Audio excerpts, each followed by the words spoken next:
Jumpa lagi di channel Belajar Biologi Menyenangkan bersama Mbak Imut. Assalamualaikum warahmatullahi wabarakatuh. Bagaimana kabarnya adik-adik? Semoga selalu sehat ya. Oke, kali ini Mbak Imut akan membahas materi katabolisme. Disimak baik-baik ya. Katabolisme ada 3 macam ya. Yang pertama ada katabolisme karbohidrat, yang kedua katabolisme lemak, 3 katabolisme protein. Contoh dari katabolisme karbohidrat adalah respirasi aerob. Nah, respirasi aerob adalah katabolisme karbohidrat yang membutuhkan oksigen sebagai oksidator. Kemudian, energi berasal dari ATP, yaitu dari proton atau H+, dan elektron yang berada di dalamnya. Energi ATP pada katabolisme dibawa oleh NAD positif atau nikotinamid adenin dinukleotida dan FAD atau flavin adenin dinukleotida. ATP pada respirasi dibentuk dari fosforilasi dengan perangkaian gugus fosfat dan reaksi redoks oleh oksigen. Tahapan respirasi aerob terdiri dari yang pertama adalah tahap glikolisis, yang kedua dekarboksilasi oksidatif, yang ketiga siklus Krebs, yang keempat sistem transport elektron. Yuk kita bahas tahap yang pertama yaitu glikolisis, yaitu proses pemecahan glukosa menjadi asam pirufat pada respirasi aerob. Reaksi ini terjadi dalam sitoplasma. Perhatikan gambarnya. Jumlah bulatan warna biru pada gambar menunjukkan jumlah atom karbonnya. Jadi, glukosa memiliki 6 atom karbon atau 6C. Sedangkan bulatan warna kuning menunjukkan jumlah fosfatnya. Kita lihat yang pertama, ATP melepaskan satu fosfatnya dan berikatan di rantai karbon nomor 6. Ya, sehingga menjadi ADP. Glukosa difosforilasi oleh ATP dan enzim heksokinase membentuk glukosa 6-fosfat dan ADP tentunya. Reaksi berikutnya melibatkan perubahan gula aldosa menjadi gula ketosa. Reaksi ini dikatalisis oleh enzim fosfoglukosa isomerase yang menyebabkan terjadinya perubahan glukosa 6-fosfat menjadi fruktosa 6-fosfat ya. Selanjutnya, ATP melepaskan satu fosfatnya dan berikatan di rantai karbon nomor 1. Nah, di situ sehingga ATP menjadi ADP ya. Karena difosforilasi oleh ATP dibantu oleh enzim fosfofruktokinase menghasilkan senyawa fruktosa 1,6-difosfat. Lalu, fruktosa 1,6-difosfat dipecah menjadi 2 senyawa dengan 3 atom karbon, yaitu 3-fosfogliseraldehida atau PGAL, atau disebut juga gliseraldehida 3-fosfat. Nah, selain itu, ada lagi senyawa dihidroksiaseton fosfat. Nah, proses ini dibantu oleh enzim aldolase. Antara kedua senyawa 3 karbon itu terdapat suatu kesetimbangan yang dikatalisis oleh enzim triofosfat isomerase. 3-fosfogliseraldehida atau PGAL diubah menjadi 1,3 difosfogliserat. Ya, jadi 1,3 difosfogliserat. Reaksi ini melibatkan penambahan fosfat anorganik pada karbon pertama, 3-fosfogliserdehida, dan reduksi NAD di situ, NAD positif menjadi NADH2. Reaksi ini dikatalisis oleh enzim fosfogliserdehida dehidrogenase. Selanjutnya, asam 1,3 difosfogliserat atau DPG di situ melepaskan satu fosfat organiknya ditangkap oleh ADP menjadi ATP dibantu oleh enzim fosfogliserat kinase. Maka asam 1,3 difosfogliserat berubah menjadi asam 3-fosfogliserat.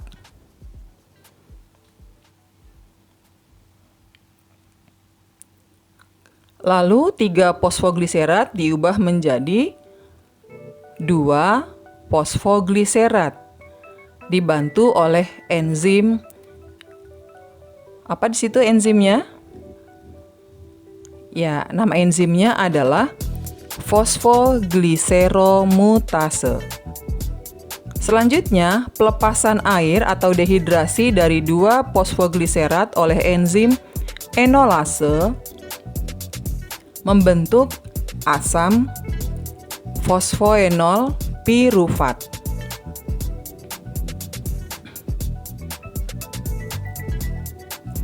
Asam fosfoenol pirufat melepaskan satu fosfat organiknya ditangkap oleh ADP menjadi ATP, dibantu oleh enzim pirufat kinase. Maka asam fosfoenol pirufat berubah menjadi asam pirufat yang memiliki 3 atom karbon ya. Nah, dengan demikian berakhirlah proses glikolisis. Kita simpulkan, proses glikolisis substratnya adalah, kita lihat, nah ini glukosa 6 atom karbon. Itu sebagai substrat atau bahan awalnya. Kemudian produknya, kita lihat NADH2 ada berapa di situ? Oke. 2 ya, jadi 2 NADH2. Selanjutnya ATP kita hitung 1, 2, 3, 4. Nah, 4 ATP. Kita lihat di awal digunakan 2 ATP sehingga totalnya menjadi 2 ATP. Kemudian 2 asam pirufat, masing-masing 3 atom karbon. Oke, jelas ya, ini merupakan reaksi pemecahan senyawa kompleks yaitu glukosa 6 karbon menjadi senyawa yang lebih sederhana yaitu asam pirufat 3 atom karbon. Jelas ya adik-adik? Oke, lanjut tahap berikutnya. Yang kedua adalah dekarboksilasi oksidatif. Ini adalah proses pemutusan gugus karboksil dan oksigen pada asam pirufat, sehingga disebut dengan tahap dekarboksilasi. Reaksi ini terjadi dalam matriks mitokondria. Berikut urutan reaksi dekarboksilasi oksidatif. Kita lihat di situ 2 molekul asam pirufat, masing-masing 3 atom karbon. Ya. Nah, masing-masing akan melepaskan 1 gugus karboksil dalam bentuk CO2. Lalu, NAD positif membentuk NADH.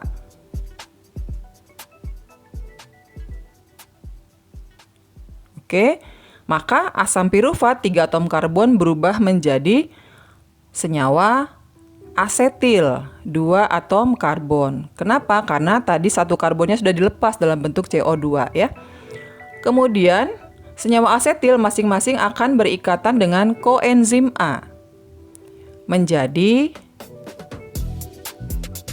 asetil koenzim A, masing-masing 2 atom karbon ya.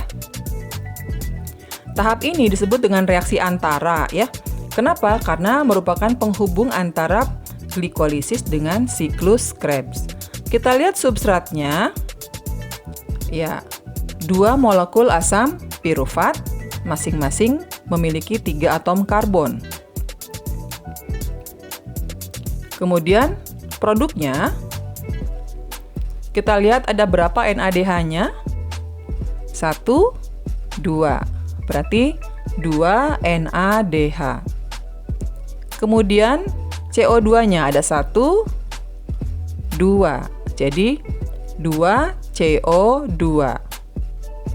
Asetil yang dibentuk, nah 1, 2. Jadi 2 asetil koenzim A masing-masing 3 atom karbon ya. Jadi semakin sederhana ya. Asam pirufat 3 karbon diubah menjadi asetil koenzim A 2 atom karbon. Jelas ya adik-adik?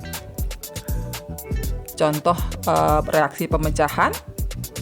Sekarang kita lanjut ke siklus Krebs. Tahap yang ketiga siklus Krebs atau siklus asam sitrat. Siklus ini terjadi dalam matriks mitokondria ya. Reaksi siklus Krebs ya, kita lihat urutannya sebagai berikut. Pertama di situ ada senyawa asetil. Ya, asetil CoA dia akan melepaskan koenzim A-nya. Kemudian asetil 2 atom karbon akan bereaksi dengan asam oksaloasetat 4 atom karbon membentuk asam sitrat 6 karbon. Nah, proses ini dikatalisis oleh enzim sitrat sintase. Asam sitrat yang dihasilkan akan diubah menjadi isositrat dengan bantuan enzim akonitase ya. Selanjutnya oksidasi asam isositrat mereduksi NAD positif menjadi NADH yang dikatalisis oleh enzim isositrat. Ya, enzim dehidrogenase isositrat ya. Nah, enzim ini mampu mengubah isositrat menjadi asam alfa ketoglutarat dengan bantuan NADH tentunya tadi. Dalam proses reaksi ini terjadi pelepasan 1 gugus karboksil dalam bentuk CO2. Nah, dari mana? Dari asam isositrat yang memiliki 6 karbon menjadi asam alfa ketoglutarat 5 atom karbon ya. Asam alfa ketoglutarat mengalami proses oksidasi sehingga akan menghasilkan suksinil koenzim A. Selama oksidasi ini, NAD positif menerima elektron atau reduksi menjadi NADH. Enzim yang mengkatalisis reaksi ini adalah enzim alfa ketoglutarat dehidrogenase. Dalam proses reaksi ini juga terjadi pelepasan 1 gugus karboksil dalam bentuk CO2. Dari mana? Dari asam alfa ketoglutarat 5 atom karbon sehingga menjadi asam suksinil CoA itu 4 karbon. Sebelumnya suksinil berikatan dengan koenzim A ya, menjadi suksinil koenzim A, lalu suksinil koenzim A yang kemudian itu akan diubah menjadi asam suksinat dengan melepas koenzim A-nya terlebih dahulu. Nah, proses ini dikatalisis oleh enzim suksinat dehidrogenase. Energi yang dilepaskan digunakan untuk mengubah ADP dan fosforilasi fosfat menjadi ATP. Suksinat yang dihasilkan dari proses sebelumnya akan dioksidasi menjadi asam fumarat. Nah, ketika oksidasi inilah FAD positif akan menerima elektron ya atau reduksi dan menjadi FADH2. Dibantu prosesnya oleh enzim suksinat dehidrogenase. Nah, asam fumarat kemudian dikonversi menjadi asam malat dengan penambahan air dan dikatalisis oleh enzim fumerase. Malat kemudian dioksidasi untuk menghasilkan asam oksaloasetat ya. Nah, selama oksidasi ini NAD positif menerima elektron atau reduksi menjadi NADH dengan bantuan enzim malat dehidrogenase. Oksaloasetat inilah yang akan menangkap asetil koenzim A berikutnya, sehingga siklus Krebs dapat diulangi lagi untuk tahap kedua. Nantinya akan menghasilkan asam sitrat kembali.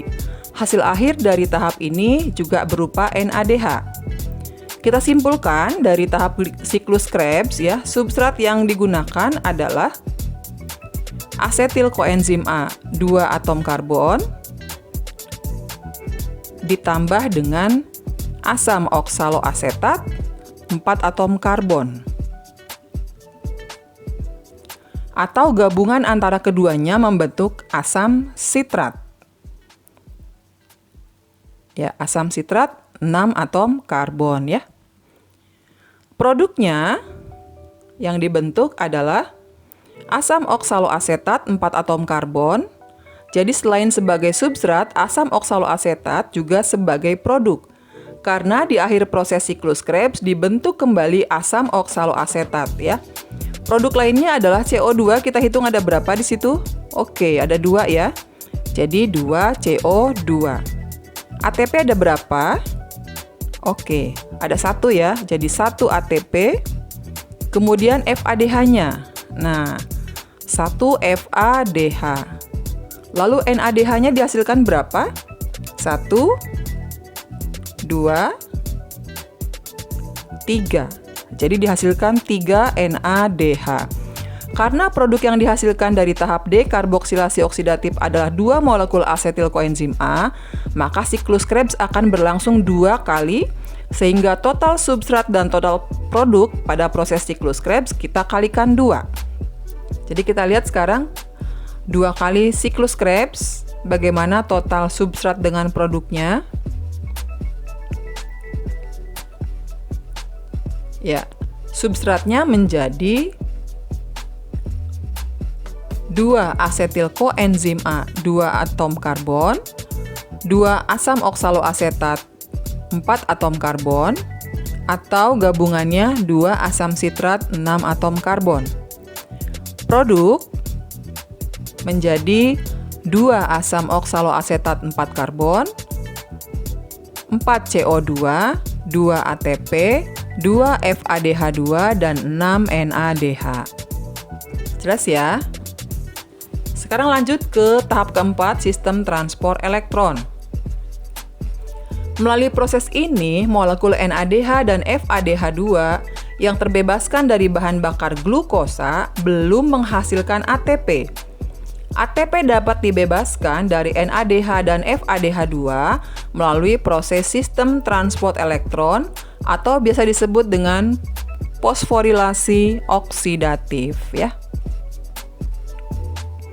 Substrat awal sistem transport elektron adalah ya NADH ya. Kita lihat tadi NADH dari tahap glikolisis dihasilkan 2 NADH, dari tahap dekarboksilasi dihasilkan 2 NADH, dari tahap siklus Krebs itu dihasilkan 6 NADH. Totalnya NADH yang digunakan adalah 10 NADH. Berikutnya FADH2 hanya dihasilkan dari tahap siklus Krebs. Yaitu berapa? 2 FADH2. Yuk sekarang kita lihat. Jadi totalnya adalah 10 NADH dengan 2 FADH. Ini sebagai substrat untuk sistem transport elektron. Nah, selanjutnya tahapan sistem transport elektron.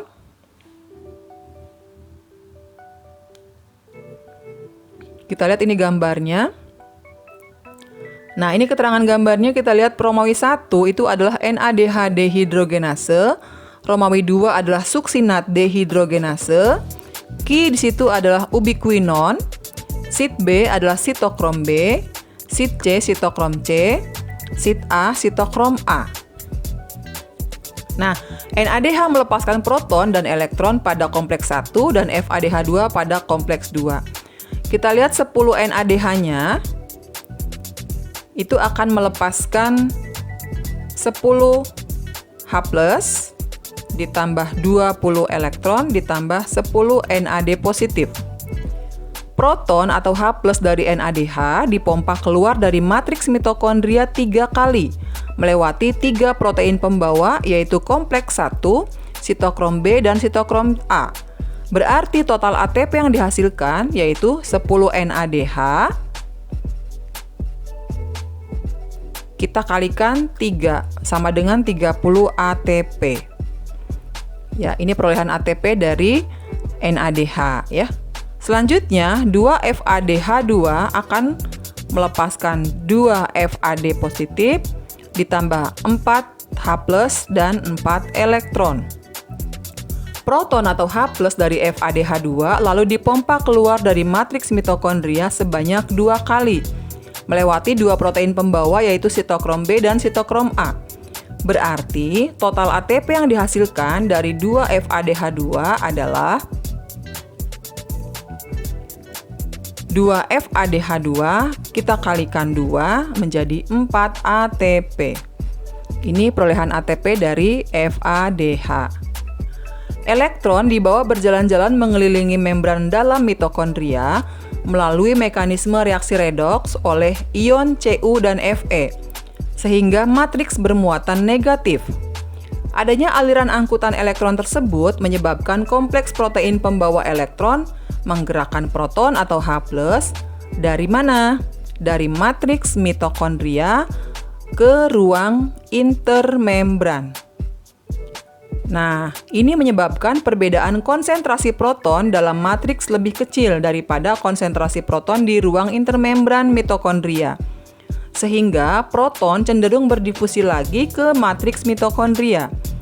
Aliran proton ini akan mengaktifkan enzim ATP sintase sehingga ADP akan bereaksi dengan fosfat menghasilkan ATP.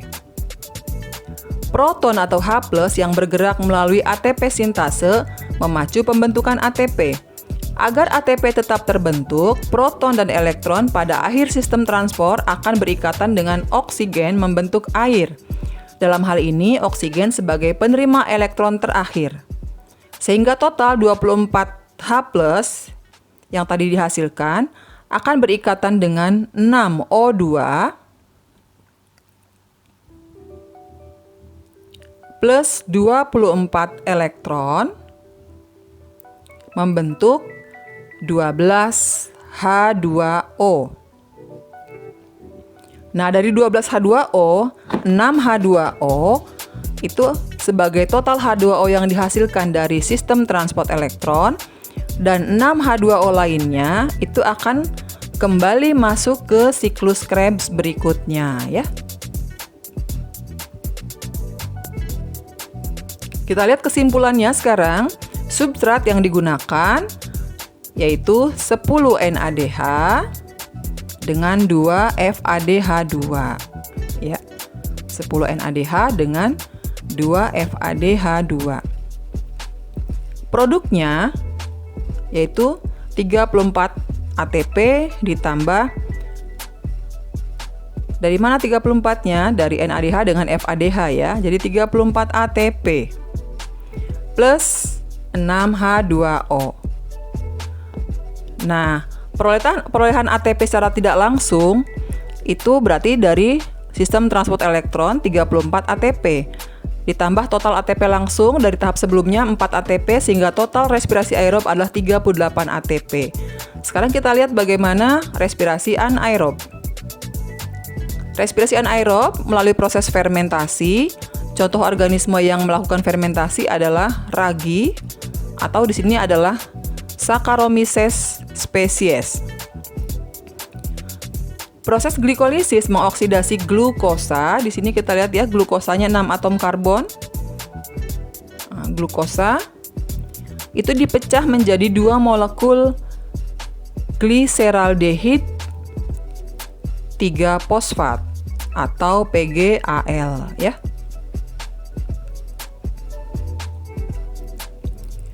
Kemudian dipecah lagi menjadi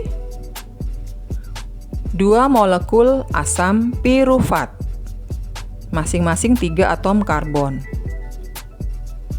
Asam pirufat menggunakan NAD positif sebagai agen pengoksidasi menjadi NADH. Nah, menjadi NADH ya. Jadi bukan oksigen yang digunakan, tapi NADH. Di awal reaksi digunakan 2 ATP, diubah menjadi ADP. Dan ATP yang dibentuk, kita lihat totalnya ada berapa. Pertama 2 ADP menjadi 2 ATP, yang kedua 2 ADP menjadi 2 ATP. Totalnya 4 ATP. Nah, di awal tadi kan pinjam 2 ATP, sehingga total ATP yang bersih dihasilkan adalah 2 ATP. Apabila tidak ada oksigen, produk glikolisis atau asam pirufat tidak dapat mengalir menuju daur Krebs dan sistem transport elektron, tapi akan mengalir ke jalur fermentasi ya. Tahap glikolisis di sini yang terjadi pada respirasi anaerob sama seperti respirasi aerob. Reaksi ini terjadi di dalam sitoplasma. Substrat awalnya sama, yaitu 1 molekul glukosa, 6 atom karbon. Ini substrat awalnya.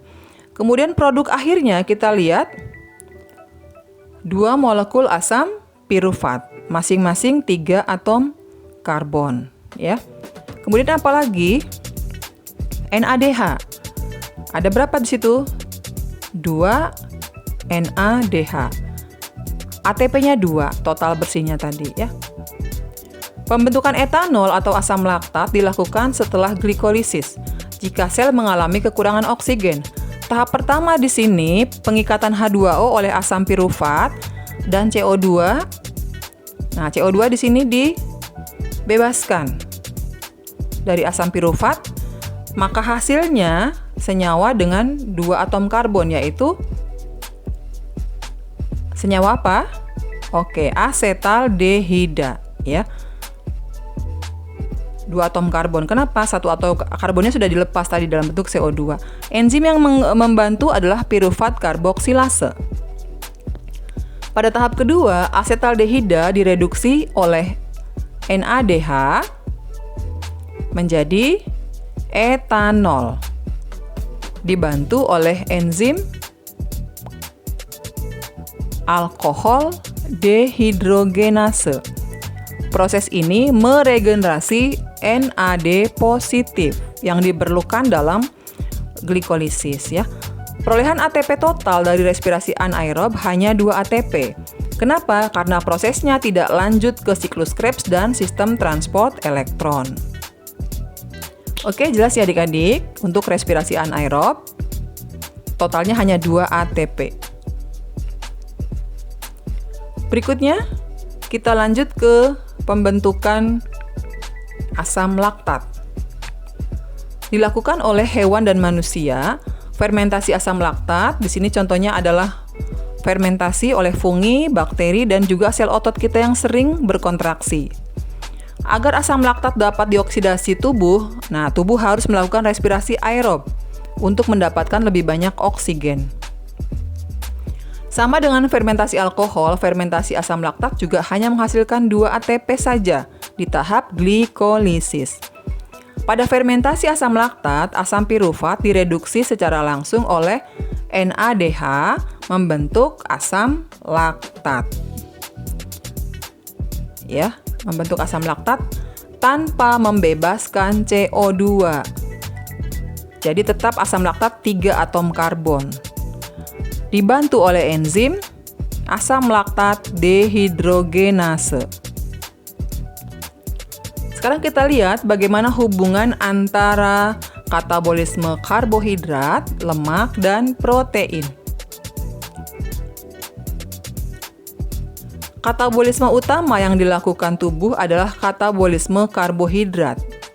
Jika karbohidrat habis, maka yang terjadi adalah katabolisme lemak akan dilakukan. Jika lemak habis, maka yang terjadi adalah katabolisme protein akan dilakukan. Katabolisme karbohidrat atau polisakarida dibantu oleh enzim karbohidrase dipecah menjadi molekul-molekul monosakarida. Lalu monosakarida diubah menjadi asetil koenzim A. Lalu akan masuk ke siklus asam sitrat, ya, atau siklus Krebs. Kemudian katabolisme lemak itu dibantu oleh enzim lipase. Dimulai dengan pemecahan lemak menjadi asam lemak dan gliserol. Katabolisme lemak masuk ke dalam sistem katabolisme karbohidrat dengan cara asam lemak diubah menjadi asetil koenzim A. Gliserol akan diubah menjadi fosfogliserdehid atau PGAL, ya. Berikutnya, katabolisme protein dimulai dengan pemecahan protein yang dibantu oleh enzim protease dengan enzim peptidase. Menjadi apa? Menjadi asam amino. Asam amino mengalami reaksi deaminasi yang menghasilkan gugus amin atau NH3 dan asam keto. Masuk ke dalam sistem katabolisme karbohidrat, ya, menjadi asetil-CoA. Lalu deaminasi asam amino menjadi suatu rantai atom karbon. Selanjutnya NAD positif menerima elektron atau reduksi menjadi NADH